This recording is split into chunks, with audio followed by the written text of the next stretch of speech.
So this week on the Any Given Runday podcast, well, if you've ever wanted to know about pretty much any ultra marathon in Ireland, not only has our next guest probably done them, but he's podium placed in a lot of them, from the Wicklow Way to the Kerry Way to the Mourne Way, every which way, as well as winning the Waterville Trail Running Festival 3-day stage. Sean Meehan, welcome to this week's episode of the Any Given Runday podcast. How are you getting on? Thanks, perfect. Yeah, nice one for having me. It's a good intro. Nice one. I never get complimented the intros around here. Do you know Erica's what? always in first.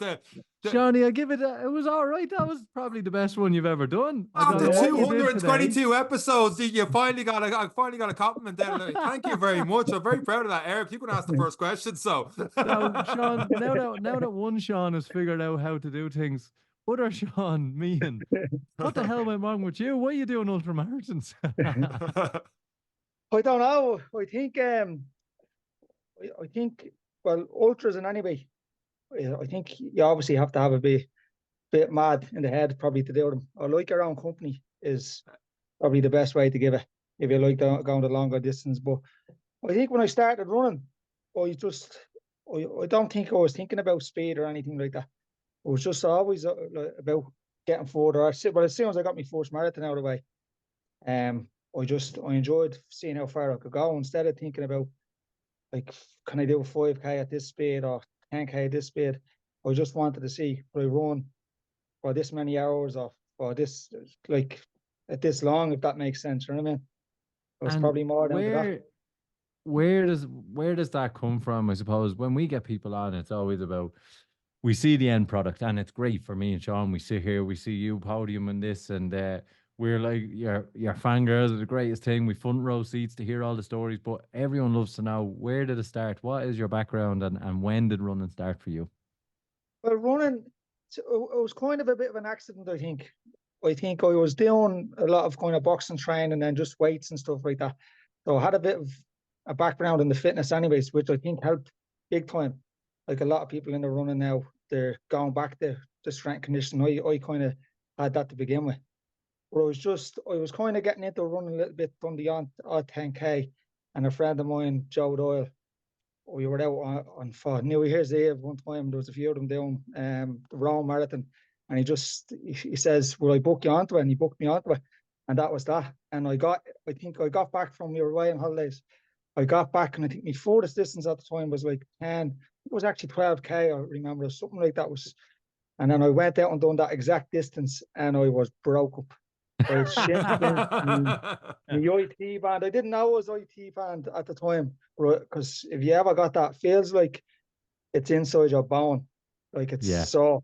Do you know what I mean? So I didn't know. And it gets worse with every step. Yeah. Yeah, and I was like, every time we went training, like Kenneth and all out of the UltraRunner Club, they'll do a run. That's who was organising the trip, and they'll do a run out once a week, like a 20K training run, and it was torture for me every time, because like as soon as you get going, it's just pain. So my training leading up to that was torture. The race itself, when we got over, it was lovely out for the first 2 days, or the first day we got there, and then the day of the race, it just rained non-stop, and I hated it. Boy, I was over 5 hours. I don't know what, it was torture. And then when I finished, I had no towel or anything like that, and then taxis, like no change at top, because we thought there was a few going to be at the finish line. And so I couldn't even get into a taxi. My phone got wet, so I couldn't ring anybody telling them where I was. It was a nightmare.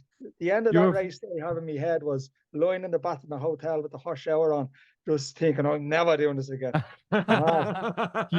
Your first marathon experience sounds like me and Sean's. An absolute disaster.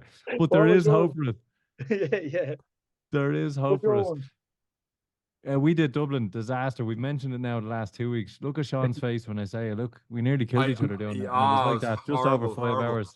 It was a nice day, though. It was a nice day. Lovely day. The weather was great. We spent too long outside, and instead of finishing, going to the pub earlier.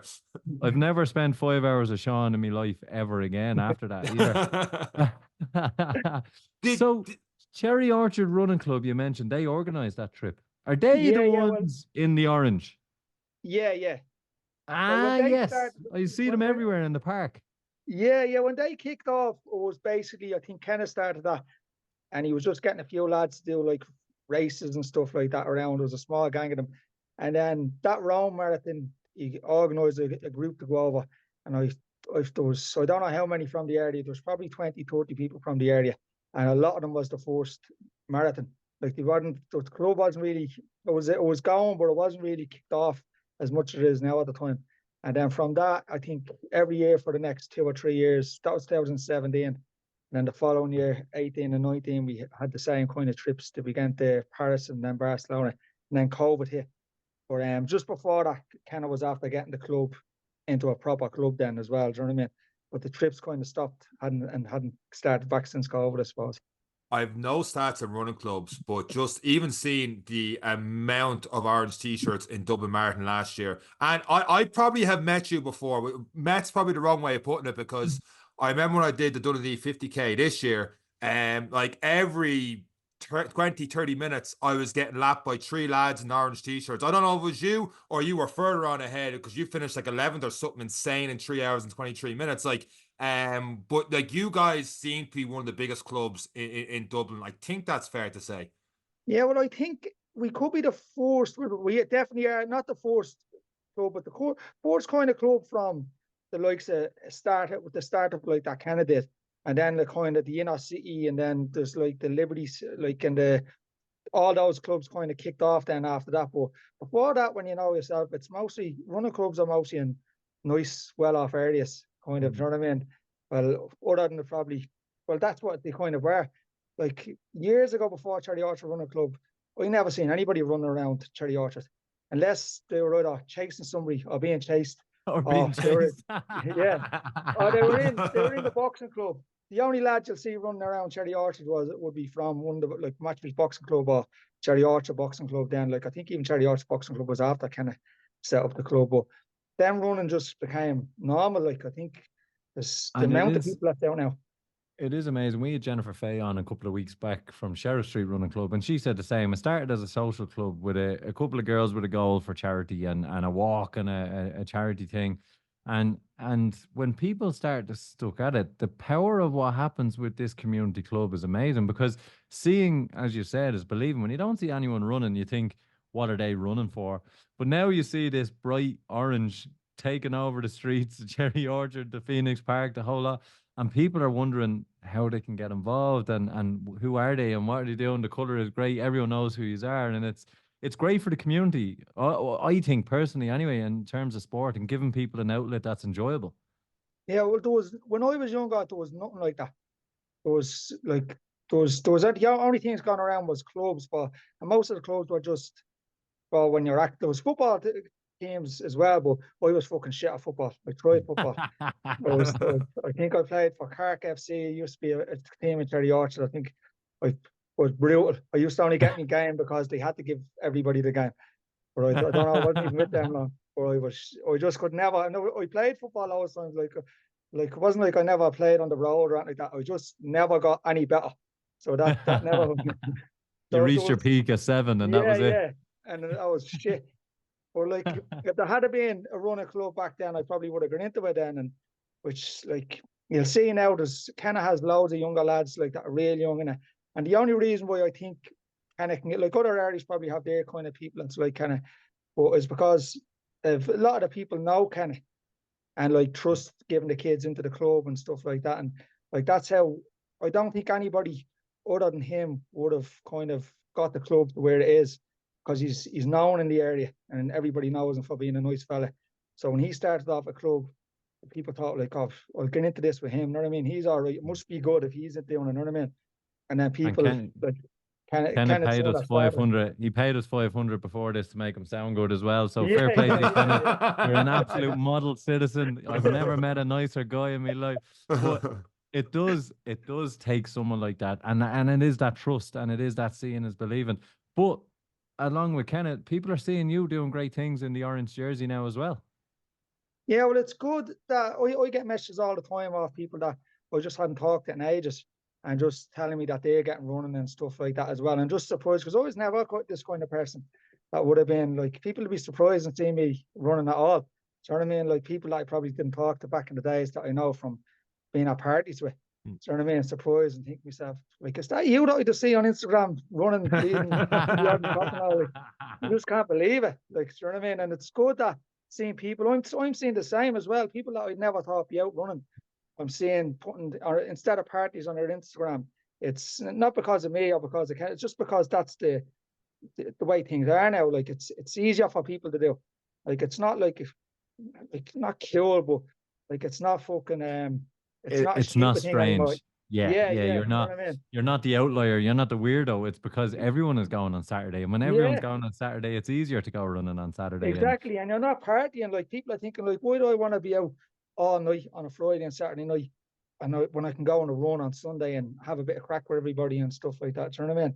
And people's mentality, I think, and the culture is changing a bit now as well. Do you know what I mean? Like even younger people, not like when I was younger, it was all about partying and stuff like that. Even the younger people now are going to gym a lot more and stuff like that. It's just a change of culture. And I think the running clubs kind of took off around that same time, and they're just flying now. and how do you cater? Obviously, you're on the top end. You've put in your time. You've been with the club for a long time since your first marathon, and it's been a very quick progression. You've obviously been very consistent. How do clubs like that keep the new people in? Obviously, you see, you believe, you come in, and people who are nervous, because that's why I think athletics clubs, even for me, I'm like, oh, I'm not going down there. They're all extreme athletes. So I'd be embarrassed going in there. But obviously, the community clubs are a little bit more approachable. But how do you take in new members, and how do you cater for everyone? Well, the way they are, it's a community kind of thing for them. Do you know what I mean? Like it's their 5Ks, I think, are just like the training I do. Like I'm in a different kind of group, and we'll be up the mountains and stuff like that. But the training they do, like it's a community based thing. Like they're happy doing the 5Ks and 10Ks every week and just getting out together and having a bit of crack. Do you know what I mean? There's no pressure on any of them to do. Like they do the sprints. There's a lad that Clive does a bit of training with them every Tuesday evening down the park, and there's a big gang of them in the Phoenix Park doing like sprint walks and stuff like that. But they wouldn't have any pressure on having to get better or anything like that. They're just getting out, getting the walk done, and having a bit of crack with each other.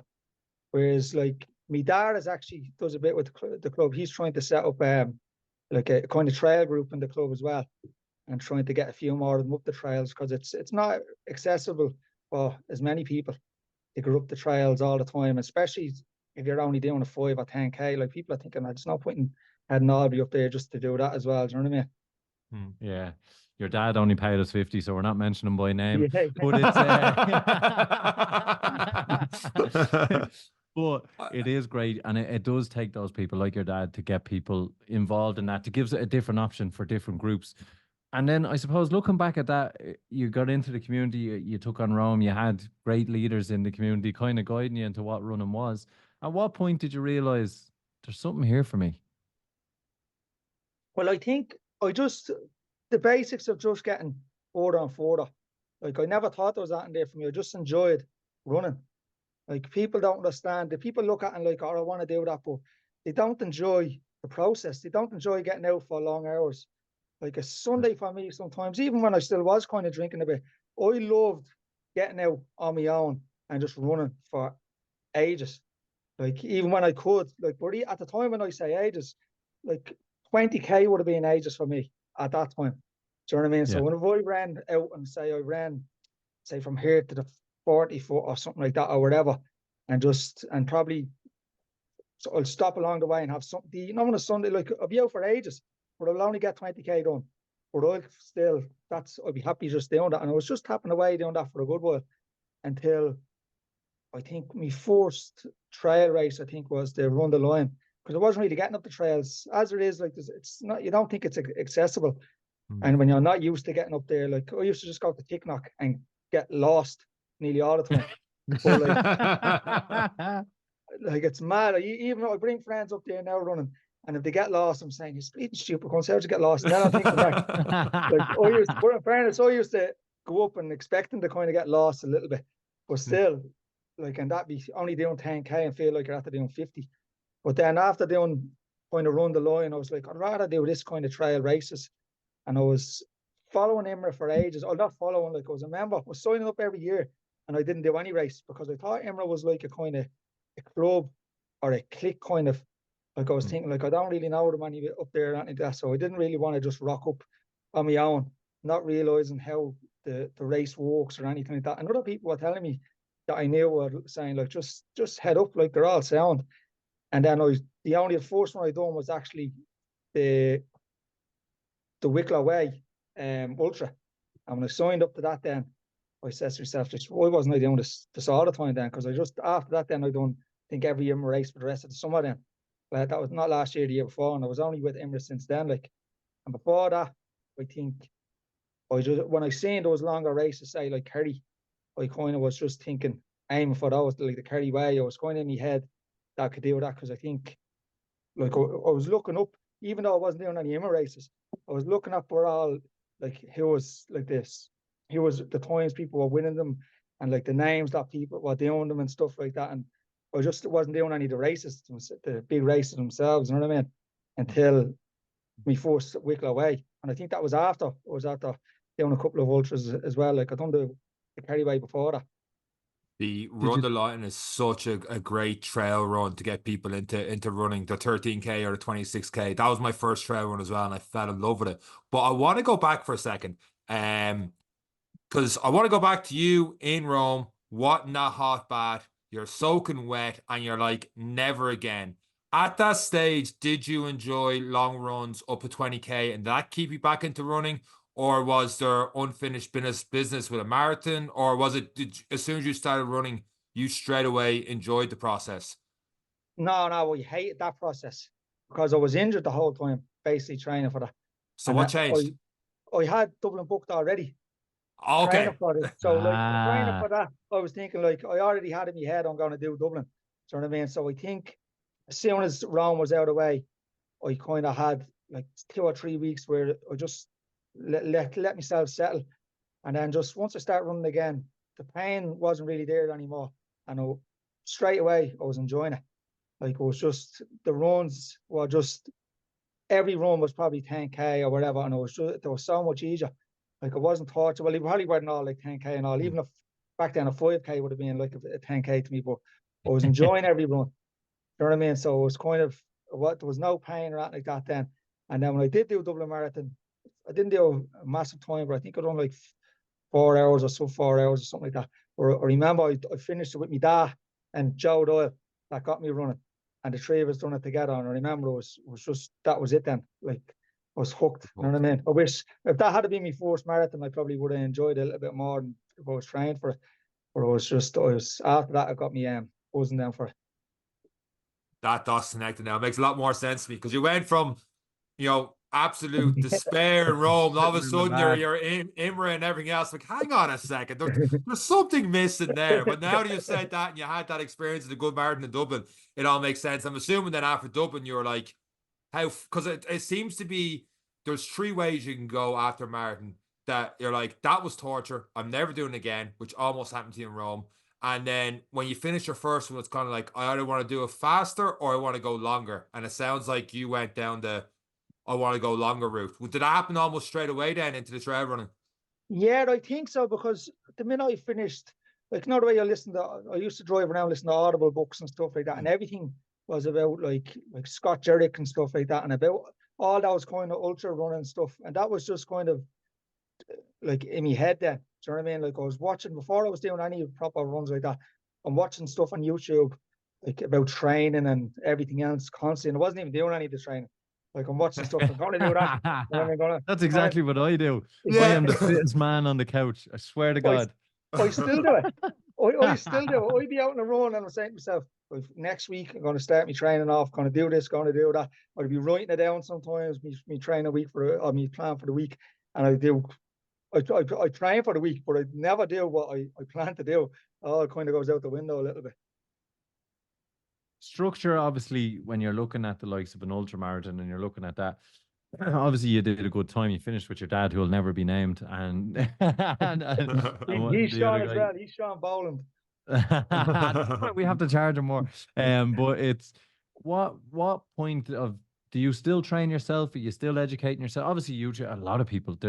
YouTube is one of the largest search engines in the world in terms of, you can look anything up, see someone doing it, and try it out yourself. But at what point have you added more structure into your training through the club, or obviously are you still training yourself? No, I just train myself. Now I dallied with, like, I tried out with coaches before, and I'm just a coaching nightmare.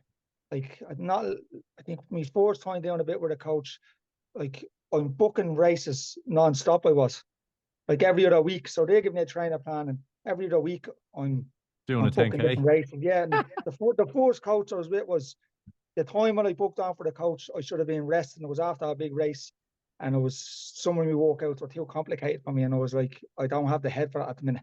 So, and then the second one was probably what I was looking for, just a bit of structure, telling me what to do. But every week I was finding, this was only last year, I was finding different races to do. So it was like, I was texting, he's sending me on training for the week, and I'm texting him back, oh, I'm doing this 50K the weekend, actually. You know what I mean? I'm doing this IMA race, you know what I mean? Because I'm just finding stuff on the calendar and thinking, no, I'm going to do that. I'm going to do that. That looks good. You know what I mean? And I went through the whole summer last year. I was probably doing every other week. I was probably doing a race. So like, I was like, this isn't working. You know what I mean? It's not fair on a coach. You know what I mean? I want to give an example of that, and correct me if I'm wrong on this. You did the Waterville Festival, which is 43Ks back to back to back. So 3 days of 43K, and then not only did you win it, you set a course record.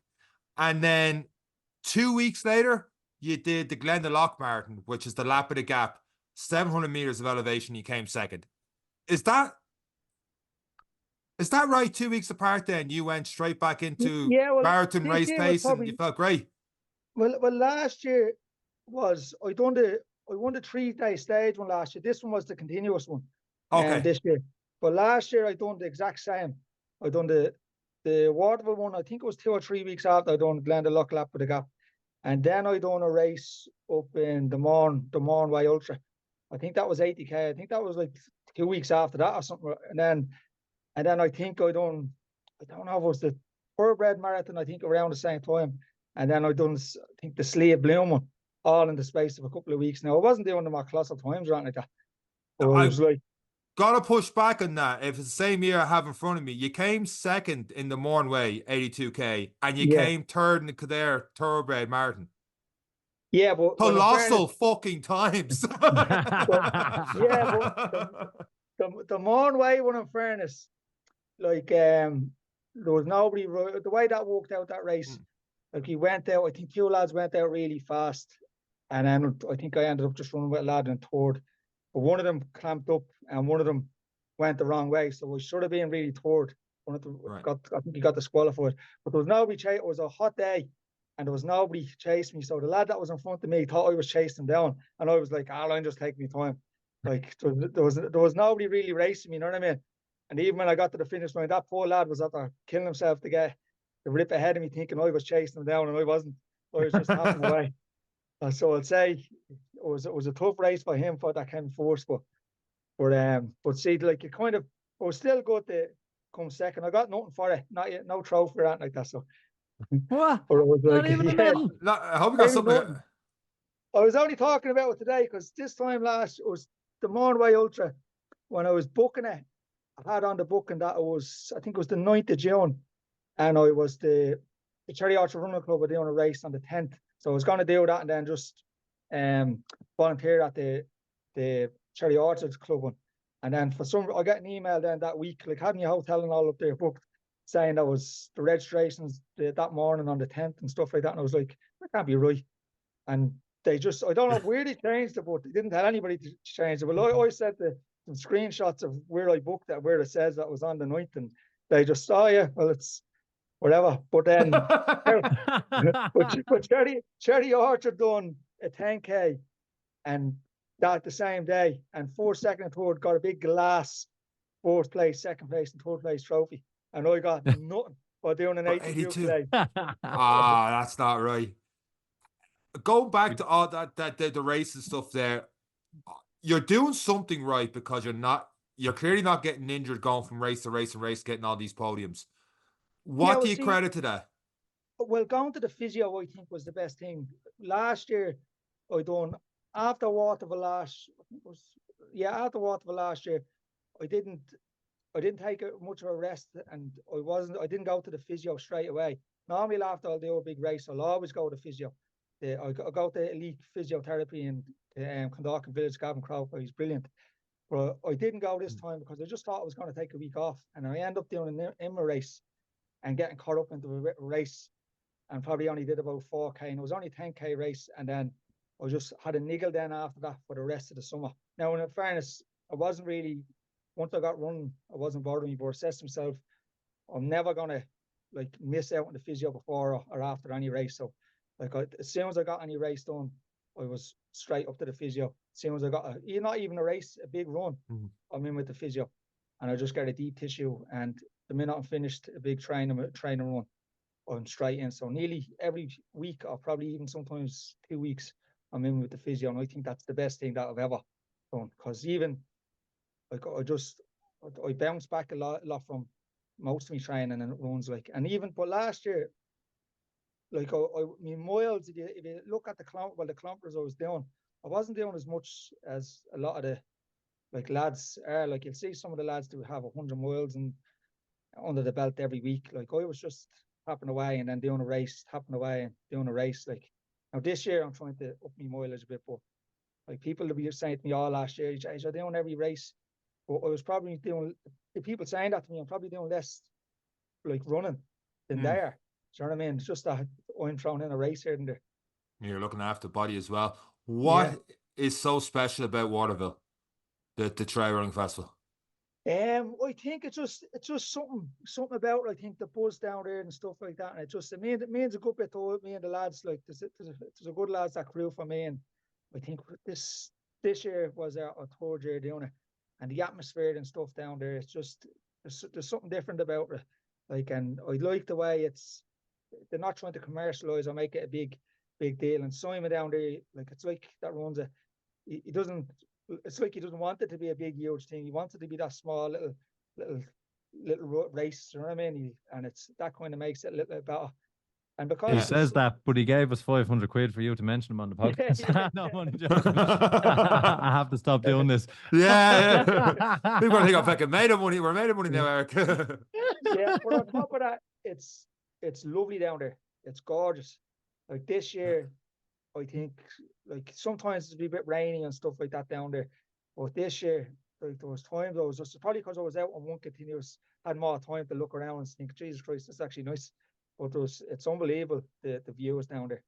Like it's a top spot. Like we've had some big podcasts, but go ahead, Eric. Yeah, it's a great part, and there's a lot of good events, a lot of tough events that happen down there as well. So not only does it come with the scenery, they're not easy. There's a lot of elevation. There's a lot of challenging trails down there.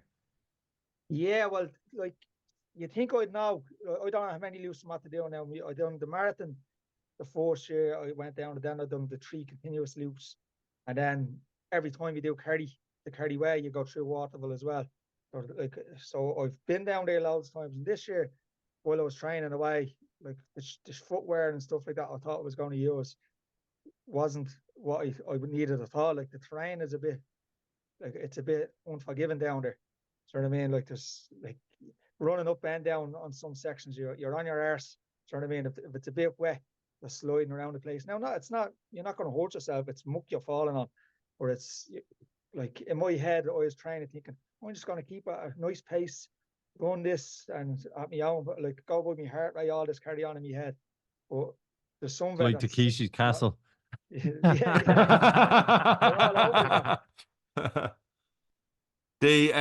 mentioned there that the Kerry Way Ultra. Did you do it the year where the heat was unbearable near the start, or was it a whitewash or something? Was last rain the following year or something like that? Where the weather was really bad, one way or the other. It's this like that every year. I've done it 3 times, I think. And just lashing? No, it rains a bit, but it's heat. That's one thing I remember about it. Like you don't be expecting it, kind of how like the humidity down there, like even at night, like it's tough going. Yeah, like this year, like I think we had a later start this year, at 10 o'clock start, or last year, and the heat, so you can't really get into it a little bit. So the minute we started, the heat was whacking us out.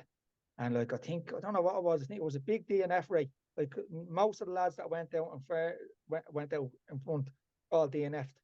Like there was 1 or 2 that didn't DNF. Out of like a nice big group of them that went out ahead. You know what I mean? It was a tough out race. Yeah, we Joe O'Leary in the podcast a couple months ago, and he did that, and he was saying the amount of people he never, I nearly positively said he never seen that many people DNF in the race, and it was just one of those where the Yeah, heat was that was absolutely good. I remember insane. Joe, yeah. Just seems mad that Oh, this country could produce that much heat on any given day. You're just not prepped for it. Well, we're not like, as a country. no, what's different down there, and it's different that time of year because last year the lads we went down the camper van to do a recce and stuff like that. I think I went down twice to two separate recce's of the route that I remember being tough in. And I remember hammering it over and thinking to myself, no checking me things on Strava and thinking like, geez, I'm not doing well on that. You know what I mean? It's going to be a good year for me. And the race was only starting, and I'm looking at my heart rate, thinking, wait, this isn't right. Something must be wrong with this. Something must be wrong with me. What? You know what I mean? Ignore that. Get that off. And don't look at that anymore. You know what I mean? But like, I went pear-shaped quick enough. I knew this was probably like, there was sections of this at the start where I didn't feel good. Like the first aid station this year, that I remember the last 2 years, even my first time doing it, I remember cruising to it thinking, oh, I feel great, you know what I mean? And this time I got to it, and I was like, Jason Williamson, that he came joined second. I remember him cruising past me. I think it was the first or second aid station. And I'm running, I'm looking at him, and he's not even running that fast. And looking at me watching, I'm saying to myself, I'm not going anywhere. But I felt like I was pushing it. And I think to myself, I have a lot to go. You know what I mean? There's a lot more this place left, and I'm not feeling good. This isn't good. I'm not going to enjoy this. How did you mentally turn that around? I didn't. Mentally, you just kept pushing. It's 200k, and you're at the first station. You're screwed. I think I felt like that for most. But look, you have moments where you're up and down and stuff like that when you see your crew and they give you a bit of a boost. But like a lot of it was kind of like that. Do you know what I mean? Because well, in fairness, when I came again, when you run into the 100Ks and stuff like that, and the people doing the shorter distances, and you get a boost off them and run it past the people that start at 6 o'clock in the morning, because there's 2 starts last year. So if you think you're not going to finish in 30 plus hours, you start at 6 o'clock and they give you 40 hours to do it. So when you're passing them out, you kind of get a bit of a boost then. Do you know what I mean? I find any race like that, where if it's an out and back, or you get to see other people on the course, it just springs me into life then a little bit more. Do you know what I mean? It makes you like get into a better mood and stop hitting yourself, basically. You know what I mean? Yeah. And you do that again this year? No, we are planning on doing it this year. That's all I was thinking about for ages. But I applied for the Skyrunner World Championships Irish team, and I got picked for that. So that's something totally different. That's the same weekend. I think we fly out the same weekend for that. So like hold on, Sean missed this in the intro. Sean, terrible intro. I knew there was something. So intro talks about the past. Explain this. Yeah, the Sky Running Ireland just put up something on their Instagram a couple of weeks before Waterville, that they were picking in the first Irish senior team. I don't know if it's the first one or the first one in a couple of years, because they didn't have one. I think they just had the junior team before. And I just applied for it onto the Instagram. I think I got for the Ultra, I think it's a 70k. I think Force Me, Ricky Wynn and Killian got picked for it. And then I think the 2 lads are doing the TDS. So they pulled out. I don't know who's doing the Ultra now. I'm not sure what other people got picked for it. Well, hopefully I'm not the only one doing the Ultra for the Irish team, because there's a sky race and stuff like that. So and what's involved? Where is it? It's in Soria. I think that's how you pronounce it, in Spain. We fly into Madrid, and I think it's a few hours away from that. Or I done my first proper sky race. Like, I think the Seven Sisters was the closest one I done before, and I done that just taking me time. I think that was the 2 weeks before I done my first Kerry. But I went over to do the 14 Peaks a couple of weeks ago in Snowdonia. Just that's kind of the same kind of thing. Like, it's just, I don't know what, 50 something kilometers and 4,000 meters climbing. Or I was like, wow, this is mad. Like, I was just climbing. I was training. I was going up the Mourne mountains and stuff, trying to get my elevation up and training, not thinking about just keep my distance up. And then when I got to the race, I was thinking to myself, sure, this is all climbing as in climbing. Like, it's not really running uphill. Yeah. Like, and I had a fall 2 days before the race. So I was just running up around Ticknock, and I tripped up, just going slow. and I cut the hands off myself and the knees off myself. So like as soon as we got to the tricky, like I fell again on the race and cut my hands open again. Cut And everything open. yeah, so I Oh, just said to jeez. myself, I said, right, this is just, I'm just going to take my time and just don't worry about racing it. You know what I mean? And that's what I did then, and just enjoyed it. And it was unbelievable. I think that was the first year I was on it. It runs alongside the Sky race in Snowdonia, but it was unbelievable. Probably one of the best and nicest races I've ever done, but it's like it's dodgy. Like if you've never ran before. it's tough. Yeah, like literally climbing like all the stuff, and you're following these flags. Well, I hope it's not that bad over here. It's surreal, but you're following these flags and you're climbing over rocks, and you're saying to yourself, right, there's no, like, you can't see a flag, so you think to yourself, if I climb up on this rock and I can't get back down, I'm stuck up there. Like that would make me fear. My fear was more of having to get helicoptered off the top of a rock, because I didn't know what it was like. Now, as I know what way the terrain is up there, like for doing it next year, I know what's like. If you keep climbing, you're going to be all right.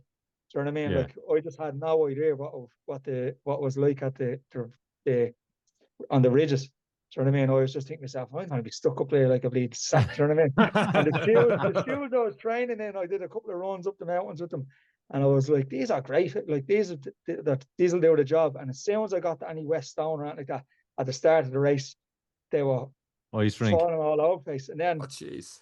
the one time he needed only grip was at this, because if you fall, you're gone. Do you know what I mean? And Yeah. oh, it was mad, but it was good crack. But fair play to two lads. I don't know if he's had Jerry Redmond on before. Did you? Yeah, Had one at the start of the year, yeah. Yeah. Well, Jerry, I don't know. Like Jerry's a tough lad. Anyways, him and his friend Stephen, but they're only getting into the trail run. But like when I said it to him to do this, to jump on this, and he jumped onto it. But for your first proper trail race, him and his mate did it, and I swear like they just done it, tapping away, having a bit of crack. But fucking hell, man, would it be what a race to do for your first proper trail ultra? Yeah, it's going to be very hard to top that. Yeah, when I was doing it, I was saying to myself, like, this is the maddest one I've ever done, and I've done loads of them. And there I am at the finish line, waiting for the lads, thinking he's gonna fucking kill me when he comes across the finish line. And he came through grand, and he was bleeding. He was like, "Oh, that was deadly." And I was like, fucking, you're just mad." You know what I mean? He just jumps on any sort of challenge. Like I met him again down in the backyard ultra elevation, and there was around 30 of us down there. His first backyard ultra, and he was like, "Yep, I'm here till Monday." And I well believed him. I think he finished like second in the race or something, like, and like mad inclines, and I'd be struggling getting up to them. And there was like a small little go back in yourself. So I get to the very top of the hill, and like this was every air on the air. There's Jer, no doubt, just coming back down this way. I have to go down a little bit, calm as you like, just coaching people along as well. Like I'm like, for fuck's sake, Jer, just he's an animal. He's insane. Like that's what I was texting him, because my friend now, his friend Stephen that was going, and my friend was saying to me, I don't think his mate has done much trail running. I think he done 120 something K or something trail race. And so I was texting Jared thinking like this is going to be a tough one. He was like, oh yeah, we're ready to be out for whatever amount of hours. So I was like, just want you to know you're going to be out for this long. You know what I mean? He was at the breaking his foot a few days before or something like that. I don't think he broke. I think he fractured or did something to his toe or something like that a couple of days before a training or something like that. And still rocked up. You know what I mean? But just as soon as he said he was willing to be out for that many hours, I was like, oh, well, then you are ready.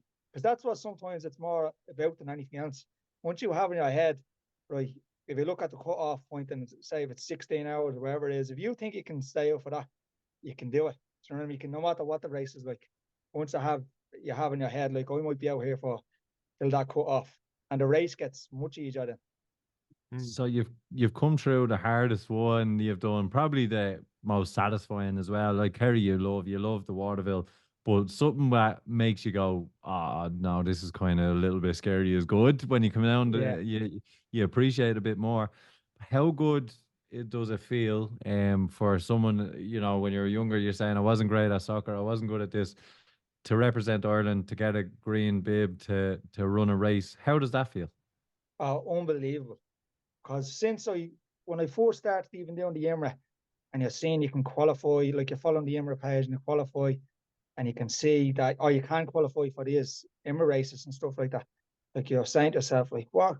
But you're looking at the times then thinking, like, will I ever get that? You know what I mean? And then, like, well, now, like, my goal was, before I got to this, I'm going to give a good go at the 80K to get onto the Immer team, the Morris Mullins next year. Well, like, I imagine they'd be doing the same thing again. That's the main goal for next year. Anyways, that was, but like, I was still thinking, like, will you ever get a pick? You know what I mean? And I put my name forward for the 100K. John O'Regan asked me to put my name forward for 100K last year for the Anglo Plate one. But I had no qualifying times or anything like that for that. So I was kind of just, if I was getting picked for that, it would have been for like a development kind of thing. If there was extra people or something getting picked. And that all went by who put the names forward for it. Do you know what I mean? So if people already had the qualifying times and put the names forward, I wouldn't get picked. But I knew that going into it. But the thought of having to be on that team gave me a boost to train. Like, like the thought of even before that doing under 330 in Donaghadee, like I was thinking, like last year I wouldn't have thought I would have ever done that, because I thought I might get a chance to be on the Anglo Plate team. I was like, right, I have to get faster, like on the roads and this kind of running. So I just switched my training into like aiming for 330 in Donaghadee, because I wasn't getting hopes of too much about the Anglo Plate Irish team thing, because then you had to be wrecked then. So it says I'll aim for that, and if that happens after that, you well. Now, obviously I didn't get picked for the Anglo Plate team, but like being focused for something like that, it's just different. Do you know what I mean? And for this now as well, like being focused for, like, it's a different kind of race that I'm not used to. So that's probably a bit mad about it. But I was able to go over the 40, the Snowdonia race, the 14 Peaks, and kind of suss out, like, this is kind of what these races are about. You know what I mean? So like, I have an idea what I have to do now as well. You know what I mean? Now it's only a couple of weeks away, but I won't be too surprised when I'm having a climb, like, probably up the rope or whatever. You've had a taste. And at least when representing Ireland, you've put in the work to at least feel like you did it. And that's one thing, I suppose. And imposter syndrome. Do I deserve to be here? Should I be in this race? But you're putting in the work. You're traveling to these places. You're putting yourself on the front line as such in these races to suss it out and recce them. And by the time you get there, you have to trust that you're ready. Yeah, well, that's the thing as well. And I think it's race experience as well. Like, you have to show up to all these races and like suss out like to learn how races work as well. Because I'm sure there's faster people out there as well, but like when they turn up to a race, they won't know how to race it, if that makes any sense as well. Do you know what I mean? But like, I'm kind of like, race experience was, I'm getting that, because I don't rock up the races thinking I'm going to do well, and most of them, you know what I mean? A lot of the time, I turn up just for the crack. You know what I mean? It's mostly that. And then sometimes if I take off at my pace and I suss out the race, then thinking, oh, look, if I don't have to push that much, and I know I could, like, this terrain is suiting me or whatever, and I just push on, I end up doing well. And you know what I mean? It's a lot of luck sometimes with the races, especially with the trail races and stuff like that as well. But it's training when you're making your own luck as well. Do you know what I mean? So when you're getting out and putting the miles in every week or something or anything like that, but knowing that you have a goal and I get to wear an Irish jersey, it's like, it makes me want to get out all the time then, you know what I mean? And trying to just keep the mileage up and keep a bit focused. Like, I'd love to do every race this year again and have the bit of crack, where I won't risk getting injured. Do you know what I mean?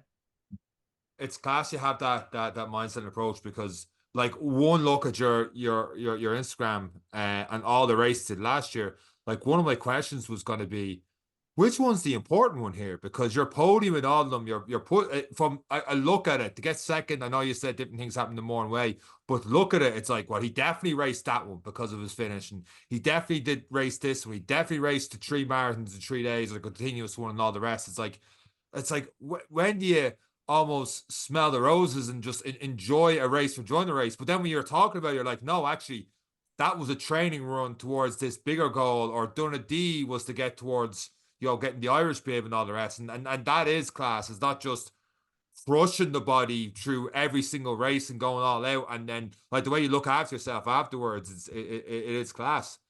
Well, last year would have been, Waterville last year would have been just a training run for Kerry. Like, because the end goal last year would have been Kerry in September. And that's all it was then. Like, I put a good bit of work into training for Kerry last year. Like, I was well off how fast I was meant to be. And I just got fourth place because two of the lads got joint second. Do you know what I mean? And I ended up getting the trophy for third place then as well. But that's how ultra running works. Like if you're running and you're tired when you're in an ultra and you're saying to yourself, "Oh, I'm wrecked," like you have to understand the people in front of you are feeling that, the people behind you are feeling that.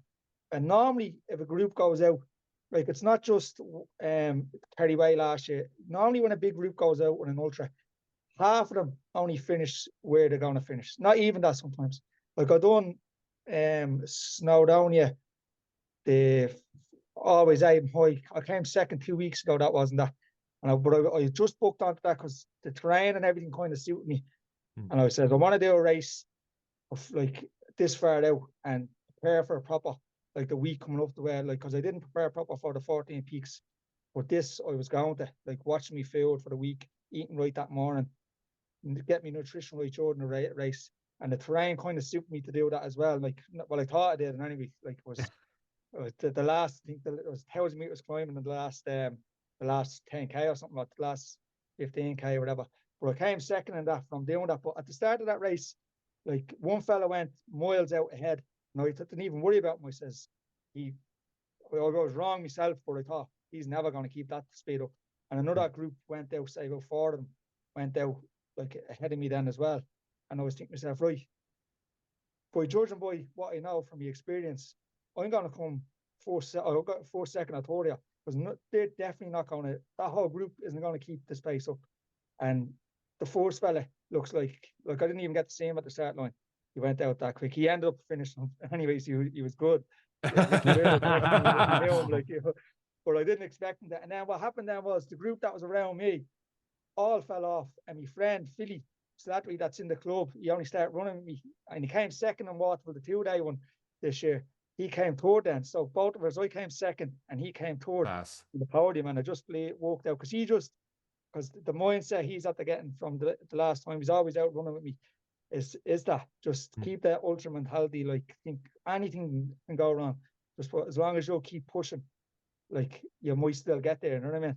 Do you do recce's for your races, or do you do a lot of prep for stuff? Because it sounds like, I can handle this pace and stuff like that, but with like elevation coming here or elevation coming there, or when you start a race, it's like, this is pretty much my pace, and I just change it for gradients and stuff. Right? How do you approach a race?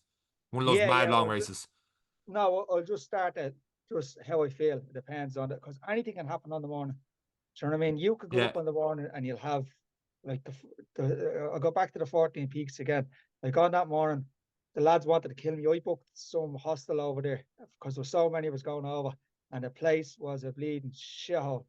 Fucking Jerry Redmond turned around and says, Mount Joy was nicer than this. I was I swear to God. Oh, stop. I want to see the beds in it. Like, Jesus Christ. It was dog rough. But I just thought somewhere to put the head down. There's loads of us going, couldn't find anywhere else for us to stay. So we didn't get sleep the night before. And we were traveling from early that morning. And we couldn't make anything to eat. No, even kettles to make a cup of coffee. And it was just horrible, you know what I mean? But then at the start of that race, like, what are you going to do? Like, you know what I mean? But if I had been feeling better, I would have just took it back and I probably would have got myself together eventually then, but it just didn't happen. But on some races, you can plan out that you're going to go this fast, or you can go and stick to this pace or anything like that. But if you're up that morning and something isn't right and you go out fast, like I did myself in Kerry, like I went out, I didn't even go out fast at the start of the Kerry Way last year. But I went out, I was looking at my heart rate and I was well up and I didn't slow down. I didn't get my head together, which I felt it then afterwards, you know what I mean? Which if I had to listen to my body and says, right, take it back a bit, I'll say I would have finished a lot better. You know what I mean? But sometimes what I do is I'll just go out, like on the last race, the Snowdonia one, I just knocked the heart rate off. You watch and says, I'll go how I feel. You know what I mean? But the plan kind of was whoever goes out first, because I didn't care. I was out there prepared and all right. I felt great that morning. I said, whoever goes out first, I'm chasing him.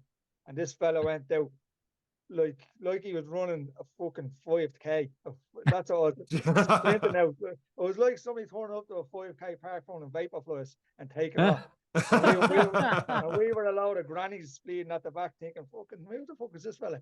And he was gone. And then, but like, was just I couldn't chase him. Then I wanted it anyway. So like, but I just kept at the same pace, kept everybody in my sights and all. You know what I mean? And sometimes once you keep that, and you're there, you kind of get you get yourself into a groove. Then, do you know what I mean? And with the ultras, once you get in that groove, and you're fit, obviously you need to be fit and able for, like, you just keep bleeding rolling along. Then, do you know what I mean? Yeah. To go almost full circle on it, just hearing about Snowdinian and the views and just the challenges making your way up and the elevation and stuff like that. To go back to the very start with the groups of people, the insane numbers from Cherry Orchard to do Dublin Marathon and stuff like that. How do you go back to doing a marathon now, like with all those trail runs and the different challenges that faces compared to just a road race? Or do you do any road races like that anymore to take them off a day out, or is the trail runs has to be ultra now for you? No, well, I done Barcelona Marathon this year, and I swear to God, it was the easiest race. Not because I know marathons can be sometimes tougher than ultras, but I think because of the weather, and I was out being trained. Like, if you know yourself, if you run in the Phoenix Park during the winter, the wind hits you from every direction, and I'd rather run up the mountains when it's windy than run in the Phoenix Park, because you know what you're going to get in the mountains. You know, when you go up the mountains, anything can happen weather-wise. So it doesn't bother you. Like, it's water off a duck's back. When you get down to the Phoenix Park and you're thinking, I'm going to do a nice fast 10K or whatever, and you get down and the wind is walloping you from every direction. And Yeah. you can't even hear the music in your headphones or anything like that. And you're like, this isn't right. And then, but we are at being training for that, tapping away for a couple of weeks, just getting a pace up kind of for Barcelona. And I went over and I think I done 2:45 then. And but I just kept in the groove, and it just like had my nutrition on point, and it was probably one of the easiest races I ever done. Do you know what I mean? Because I wasn't putting any thought really into it. I was just thinking, right, try and run at this pace and just take a gel every 5K. And I was like, there's no thought into, there's a hill coming up. If I slip here, I'm going to break my neck. None of that. There was just run one foot in front of the other. Yeah. and just remember, take a gel, 5K. Boom, that's it. I was like, and then it's over. Do you know what I mean? But I think the race itself, because it was flat and it wasn't really windy or anything like that, it was just a breeze, basically. You know what I mean? Yeah, I've heard it's pretty well kind of sheltered and stuff as well, because you're in the city for a lot of it, and it's almost, I don't know if it's an out and back course, but there's parts of people running down the city. You look down, you can see other people running the other way. Is that right? Yeah, it's a nice course now. It's a great route to do. Like, the first year we done it, I done it with Cherry Orchard. Like, was a lot of my friends' first marathon as well. But I stayed at the back, one of my friends. I just tapped away, and it was lovely. We had a bit of crack and stuff like that. It was a lot warmer that day, I remember. Like, I think it was warm over there this time. I think it was later on in the year, the first time we done it. But the weather was just perfect, kind of, I think. Do you know what I mean? Yeah. And sometimes, like, things like that help now. But like, absolutely. I wouldn't be mad focused into times and stuff like that for a marathon myself. Like I don't think I don't know. Obviously, the under 3 hour thing was always something in your head. Do you know what I mean? But it was nothing that was overly bothering me. Do you know what I mean? It was still was the Dublin Marathon was the only marathon I was kind of thinking about every year. Do you know what I mean? And you just do that for the crack, kind of. You know what I mean? Yeah. Like, I do ultras all the time, and like last year, the Dublin Marathon comes in October. Like, I was after doing, that's just basically the end of the season for all the ultras. You know what I mean? Then you're into thinking that you're going to do a 3 hour and a bleeding and a marathon. I think just take it easy, enjoy a victory lap. Show up for the victory lap, the lap of honor. No, I tried to do 3 hours in the bleeding yoke. The Dublin Marathon. I done 3 hour 1 or something like that, and fucking bleeding. I hope you gave back your medal. I think, well, I could say that it was overall the run I was doing. I was doing it and I was tapping away, and I think I went out too fast at one stage and I was getting the crumbing. And you know, would you have Keith Russell on before? Yes, we had about Keith comes running past me.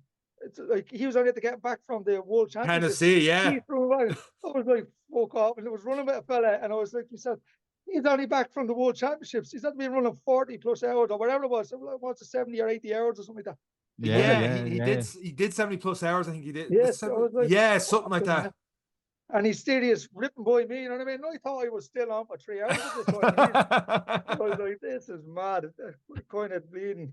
that slowed me down then. Like, you think that, you think to myself, I was like, I'm knackered and he's at the cruising past me. What about it? Keith with a backpack on and a family of 4 in a tram. Like he's an animal.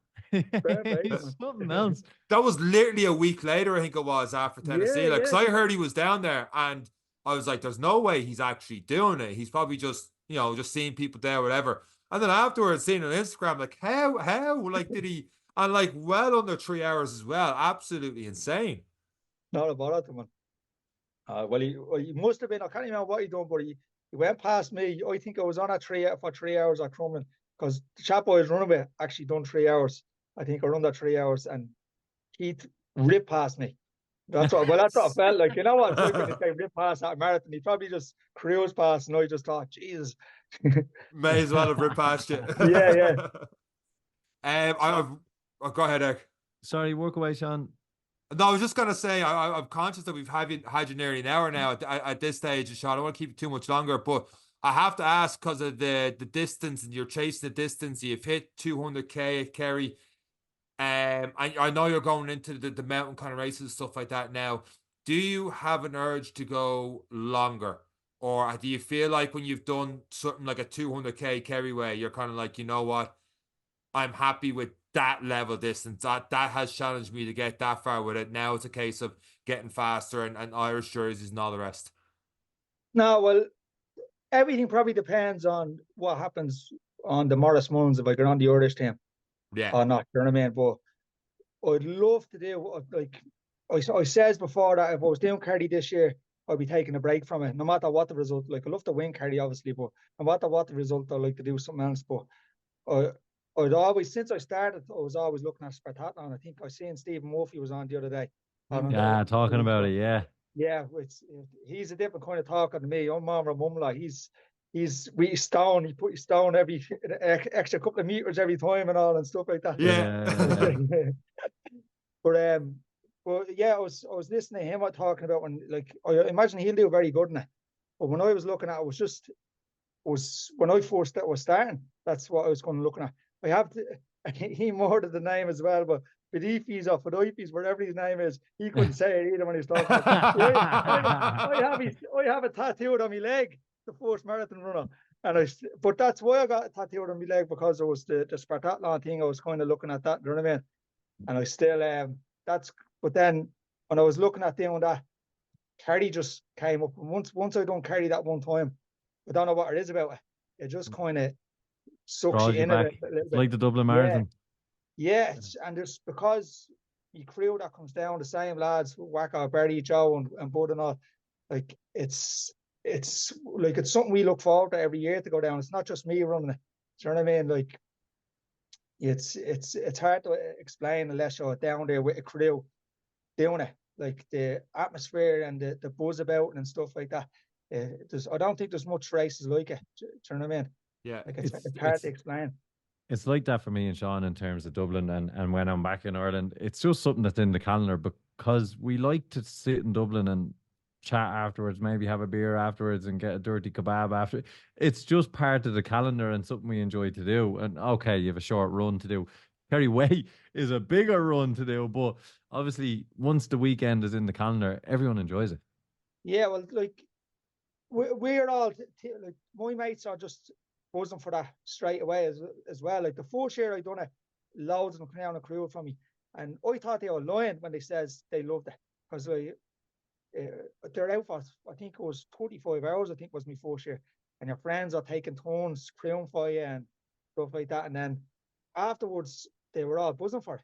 And then the following year, then everybody's talking about me crew, because they were helping everybody, and that was the buzz about it. And like, even when I was running in with the 100K people and stuff like that this year, I was running and they seen Cherry Arch and they were like, "Oh yeah, I've seen your lads at this race or whatever race," and they were there crewing for me, but nobody even sees me doing it. They just see the crew.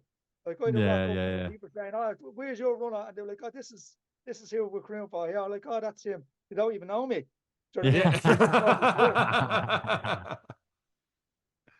And you do need them people, and Sean has those people as well, and it's what makes it. When you have a good team around you, they enjoy it as well, and everyone gets to know them. And those atmospheres at them races, there is nothing like it. You can't really describe it.